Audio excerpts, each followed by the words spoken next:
Morning Abotai, Lag Ba'omer Sameach. Make sure today to tap into the light of Rabbi Shimon that filled the entire world with his Torah. Learn some of his Torah from Mishnayot, Talmud, Zohar Kadosh, in order to tap into that legacy of Rabbi Shimon. I got a question yesterday multiple times, and I decided to address it. Tomorrow morning, when it becomes permissible for Sfaradim to take haircuts and shaving, besides for the Mekubalim go all the way until Erev Shavuot, and then they take their haircuts then. But for the Pashtanim, those who don't follow necessarily the Kabbalah, it becomes mutar tomorrow morning. What's the halacha? Because I did say yesterday, after Tfilat Shacharit, that's when it becomes mutar. Now again, in terms of Avilut, the rule by Avilut is Miktzat Hayom Kekulo, which means that when you observe a portion of the day, it's considered like you observed the entire day, and therefore it becomes mutar, just like Shiv'ah expires in the morning. Shloshim expires in the morning. The same thing happens with Lad Ba'omer, that these restrictions expire in the morning. But what about before Tefillah?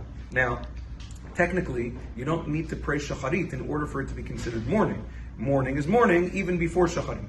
There's an issue, nevertheless. If you look in Shulchan Aruch Siman Petet, in Orach Chaim, it discusses a person should not be osek bitzrachav lifnei tefillah. A person should not engage in his own pursuits before Tfilat Shacharit. Now, that means business and all sorts of things like that.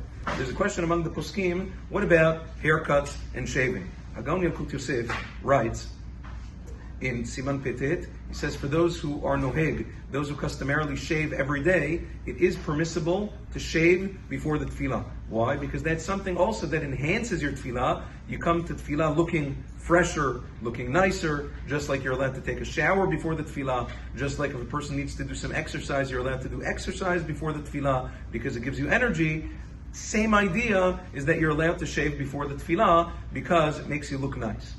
Lechaura, it would seem, again, it's not so common, but it would seem also to extend that, based on these poskim, to taking a haircut before the tefillah also, because it makes you look more presentable and more worthy of standing before the king when you have a haircut and a shave or a trim or whatever it is. And therefore, many people were asking, tomorrow the barbershops are going to be very packed. So if a person wants to go early in the morning before the tefillah, so that he doesn't get stuck there for hours later, or if he needs to go to work, or he needs to go to Seder, or whatever it is, the halacha is technically, it is mutar to go, take a haircut, and a shave, or a trim, whatever it is, before the tefillah.